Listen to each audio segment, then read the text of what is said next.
Ça y est, c'est les vacances. Et pour nous, vacances rime avec voyage moto. Alors cette année, nous allons découvrir les Pyrénées françaises et espagnoles et nous ferons la traversée d'ouest en est.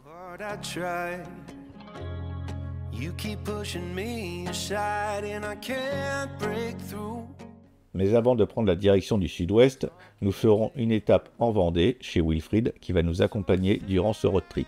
Et demain, nous prendrons la direction de Saint-Jean-de-Luz.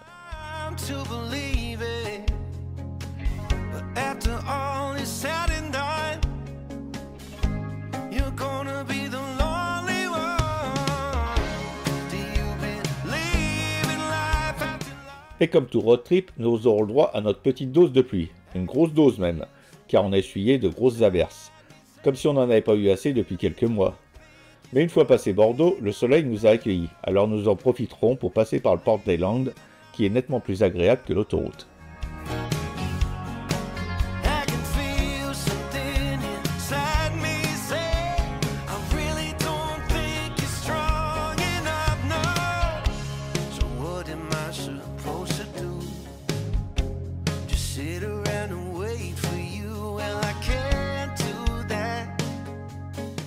Dimanche 16 juin, c'est sous un soleil magnifique et un ciel parfaitement bleu que nous débutons cette journée.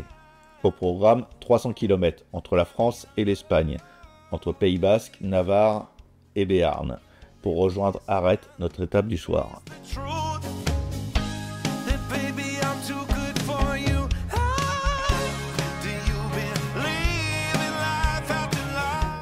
Nous serons par Sarre, Ainhoa, Saint-Étienne-de-Bégory en passant par le col d'Ispegui, puis la D948, le col d'Iznazou et Aiguille, avant de revenir en France par la N135 jusqu'à Saint-Jean-Pied-de-Port, où nous prendrons la D18 jusqu'à Le Haro, puis Arrête par la Pierre-Saint-Martin.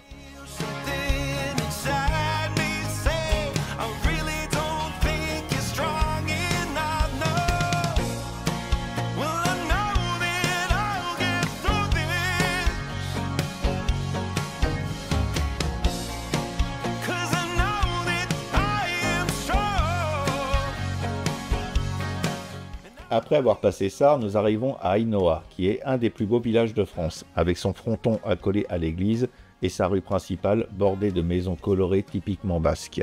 C'est un village qui est vraiment magnifique. Ainhoa est une bastide et un point de passage pour les pèlerins de Saint-Jacques-de-Compostelle.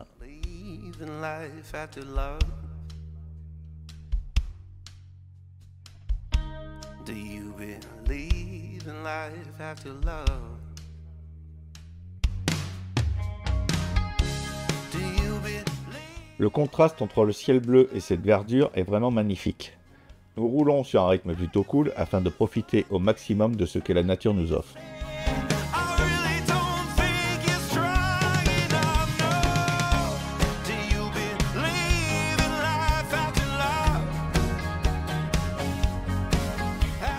Après avoir passé la frontière à Dansaria, nous prenons la direction d'Ordoqui, où mon GPS m'avait affiché un rond-point, mais rien sur la chaussée ne ressemblait à ça.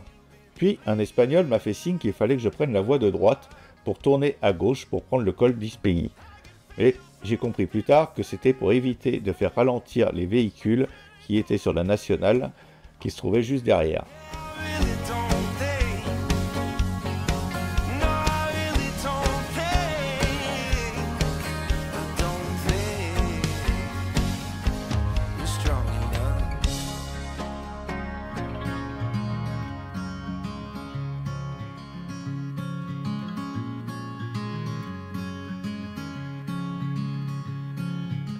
Je me répète peut-être, mais ces paysages sont vraiment de toute beauté.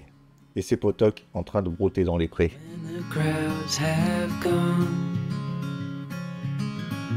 We could talk under moonlight till dawn.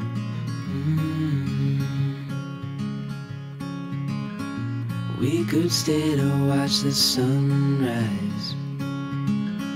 Cancel all our plans. We don't need a reason why we just can't.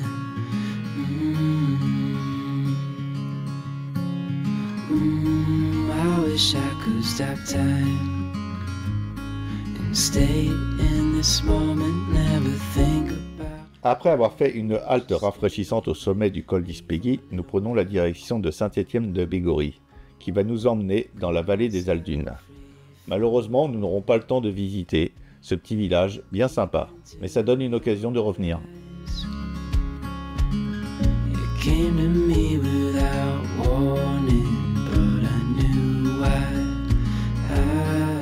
J'ai profité de notre passage pour photographier l'église et le fronton.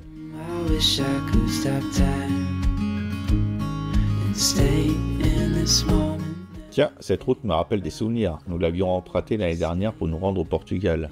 D'ailleurs, à cet endroit, l'année dernière c'était des potocs, et aujourd'hui c'est des vaches qui font la sieste.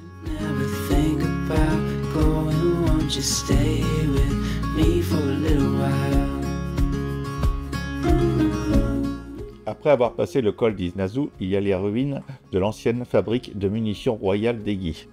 Ce site est en cours de fouilles archéologiques, mais on peut quand même le visiter.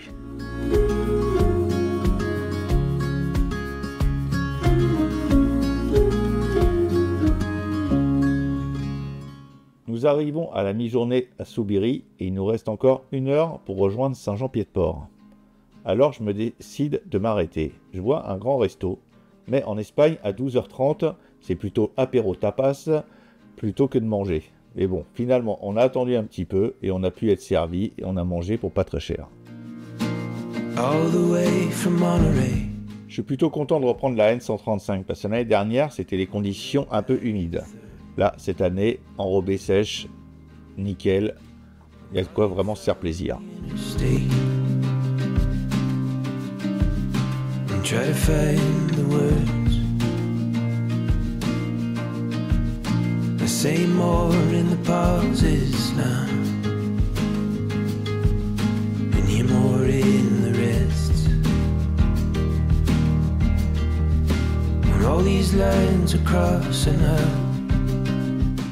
Après avoir passé Saint-Jean-Pied-de-Port, nous avons pris la D18, puis la D19 pour rejoindre l'Arro, avec quelques passages de col dont je ne prononcerai pas le nom pour éviter de me fâcher avec les Basques.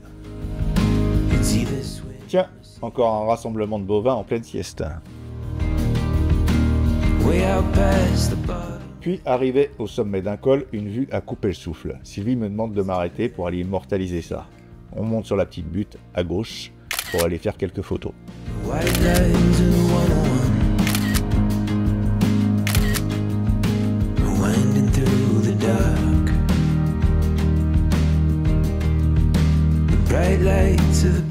Regardez ces demoiselles, elles sont quand même bien disciplinées, elles restent derrière la barrière. Bon, allez, sauf une.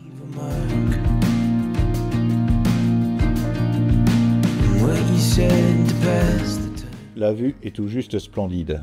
J'ai quand même du mal à rester concentré sur la route. Ma tête n'arrête pas de regarder à gauche, à droite.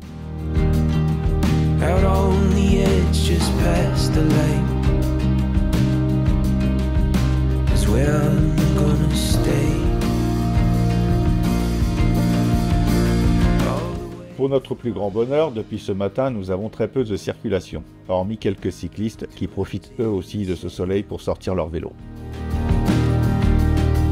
Yeah, I'm gonna find a better way to be a better man. All the way from Monterey.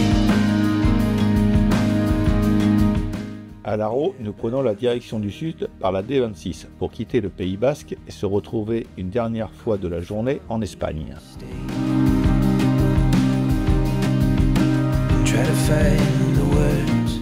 Les nuages cet après-midi sont plus présents que ce matin, mais avec les variations de lumière, ça rend les paysages encore plus magnifiques.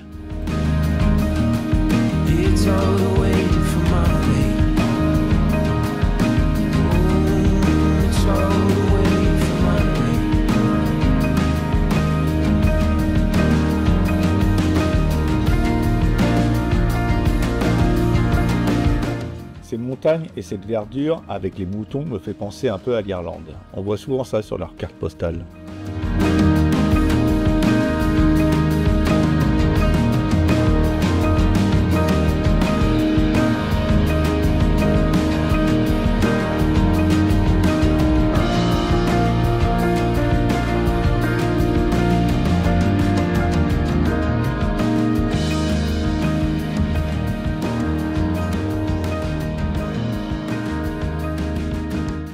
Alors que je suis en train d'admirer ces potocs en train de brouter, Wilfried m'interpelle et me signale que sur notre parcours, le GPS n'affiche aucune station-service.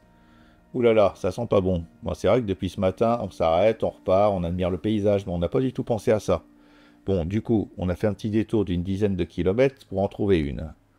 Et, en plus du tarif intéressant sur le samplon, il y avait un petit bar à côté d'une rivière. Alors on a un petit peu traîné, bon, pas trop longtemps quand même, parce qu'il nous reste encore une quarantaine de kilomètres, et en montagne, ça peut prendre beaucoup de temps. Feel the open road.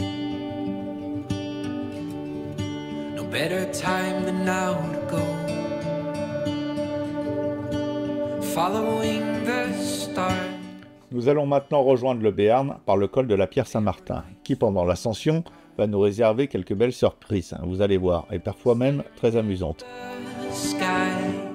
En cette fin de journée, le ciel se couvre de plus en plus, et on commence à croiser quelques cyclistes avec des coupe-vents et des manchettes, c'est qu'il ne doit pas faire bien chaud là-haut.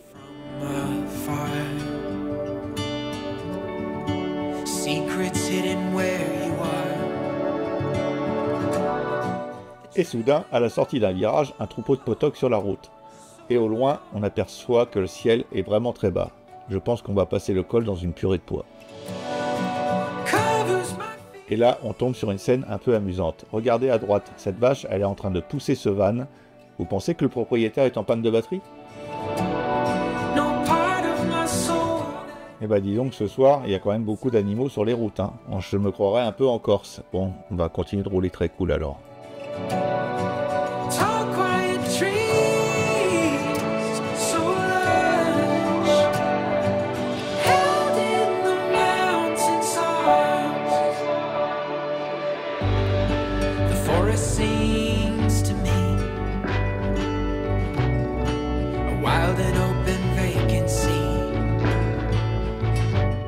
Vu comment le ciel était bas tout à l'heure, je me doutais bien qu'on allait passer le sommet dans les nuages. Mais en plus de ça, les températures ont sacrément chuté. On a dû perdre au moins une dizaine de degrés. Et avec nos blousons d'été, je peux vous dire qu'on n'avait pas bien chaud.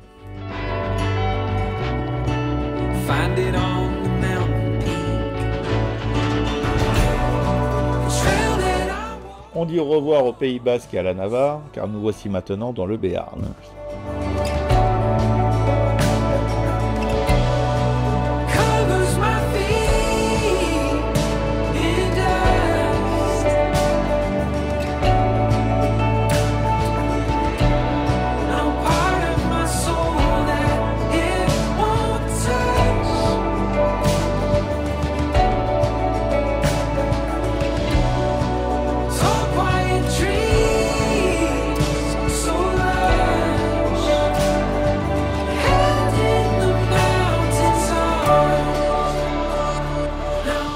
Nous voici maintenant à Arrête, où nous allons passer la nuit à l'hôtel de l'Ours. C'est un relais motard avec un super accueil, un parking privé pour les motos, un jardin, et en plus, on a eu le droit à une belle ardoise de charcuterie et de fromage, accompagnée d'une bonne bière.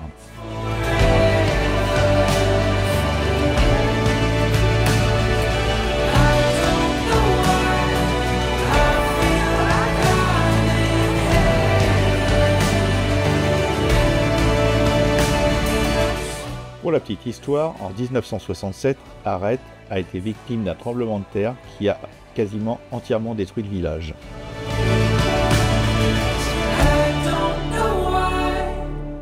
On arrive au terme de cette journée. On se retrouve bientôt pour un prochain épisode de notre Transpyrénéenne. Et en attendant, si la vidéo vous a plu, vous connaissez la chanson, un petit pouce bleu.